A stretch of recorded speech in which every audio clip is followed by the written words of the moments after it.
Hi guys, welcome back. Got an Audi TT here today with dashboard problems. We're going to get it in, have a look, see if we can fix it. So if I turn the ignition on, we get all the dash lights coming on. If I start the car, we get no rev counter, no temperature, no fuel gauge, and when you're driving, no speedo. We've got no mileometer here, and the central display isn't working. So we're going to take the dash out, strip it, and see if we can repair the problem.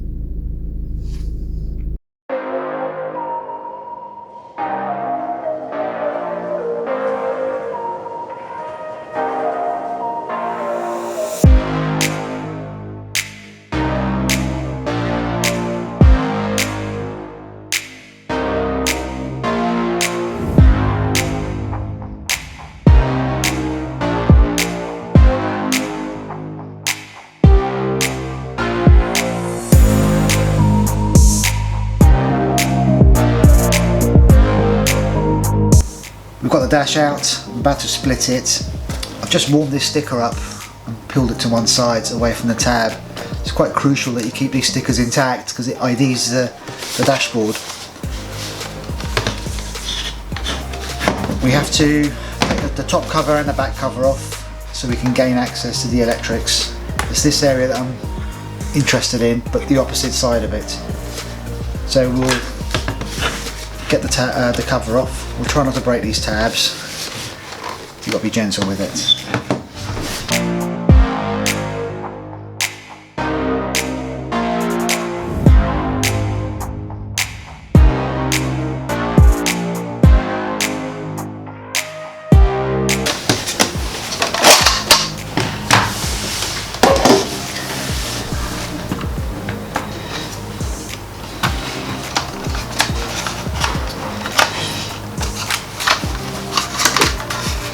So this is the plug, and we need to be on the other side of this plug. Now this needle has a stop.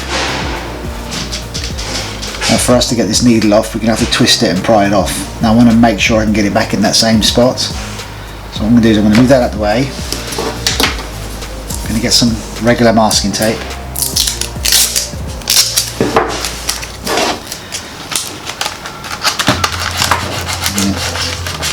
Set it there.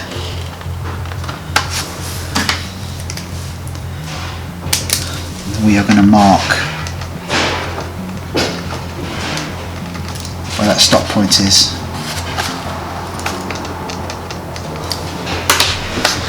And we just gently twist. It comes off.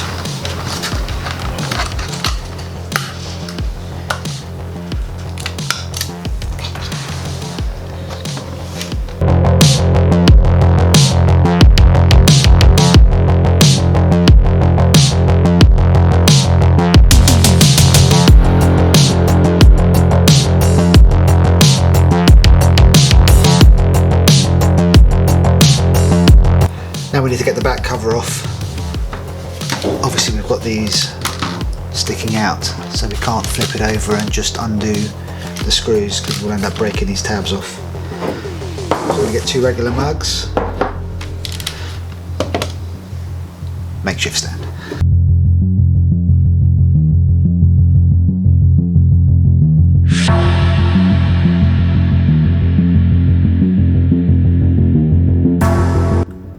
So now on this part of the circuit board, we're looking for dry solder joints to see if we can find any on these connectors and tracks.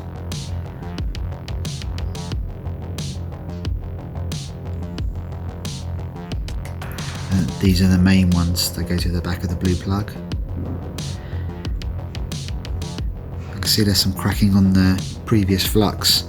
It's a bit difficult to see through them, so the area of concern may be here. So we're going to resolder these just to see if it resolves the problem. But where these ones connect to the main board up here,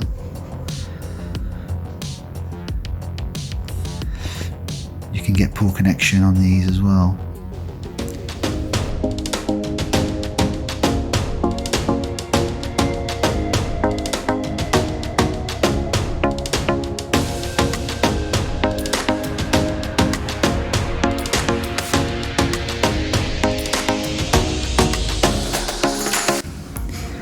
Well, that was certainly awkward trying to solder it sideways next to the camera, but it's all soldered, nothing's touching. This end one joined, but I've managed to clear it now. I think we had another one a bit further up here.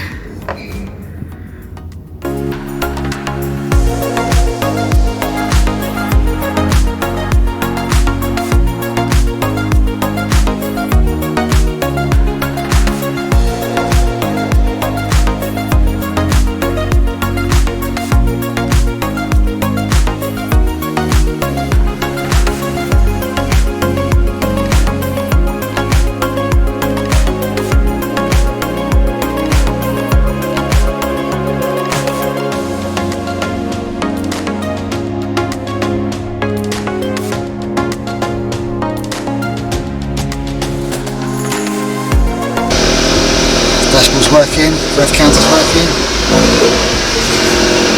indicating the door's open, we have our fuel gauge working, and we have our mileometer working.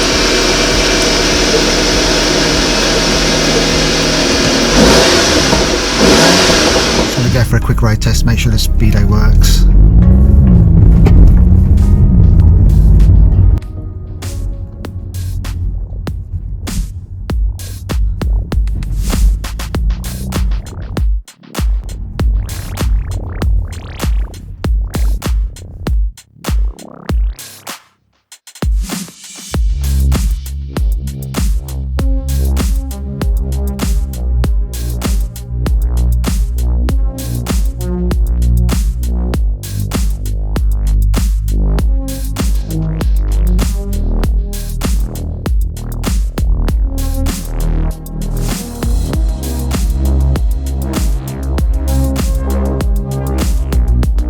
So I haven't put the dash back together fully. I've just got it back in the car just to make sure that the speedo cycles.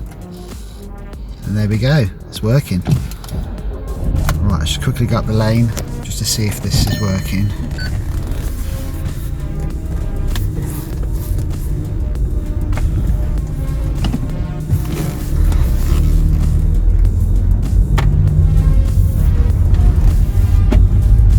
We've got speedo now.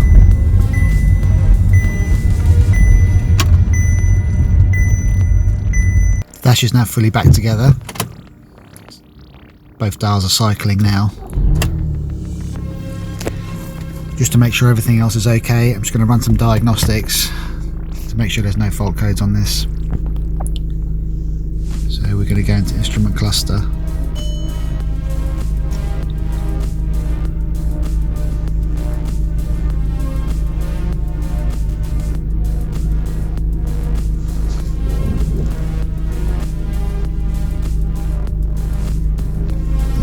Clear the fault codes.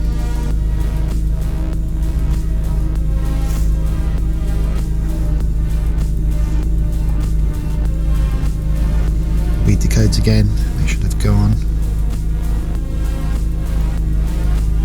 Okay.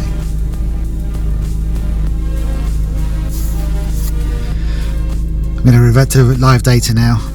I'm going to check the speedo and RPM to see if it matches what's on our dial. So we've got RPM of 760.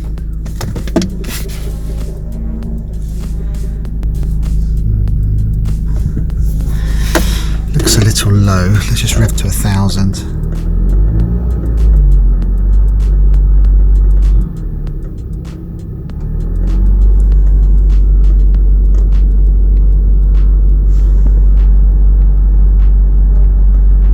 We can already see the dash is slightly off.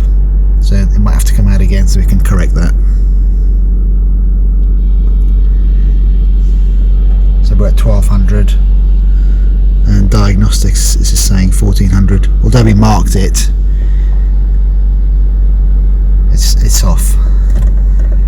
Next thing to check is the speedo, and I'll again check that with this tool, but obviously I can't drive and hold this, so I'll have to do it off camera. Okay, I'm back from the road test. The warning lights are on because I'm plugged into the ABS side of the system, so I could see the speedo of the wheels. The speedo is 100% accurate, so we just need to take the dash out and sort this rev counter out. So we're back in the car again. I've readjusted the dial. We're looking at the scanner at about 720, or about 720 there. Let's take it to about 2000. Somewhere close. Just over 2. Just over 2.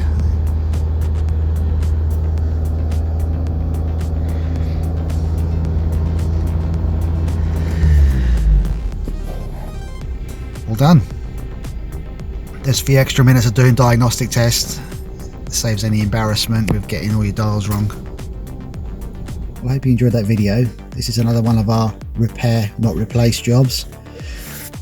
Save this part going into landfill. Again, save the customer a fortune, because these items aren't cheap. And once you've bought them, they need to be programmed to the car. Then there's extra diagnostic fees for getting key codes and getting it programmed professionally. We can do most things here, but there's always a cost involved. So this is going to be another happy customer. Please hit the like button, the subscribe button, and a notification bell so you're notified next time I upload a new video. Take care, guys.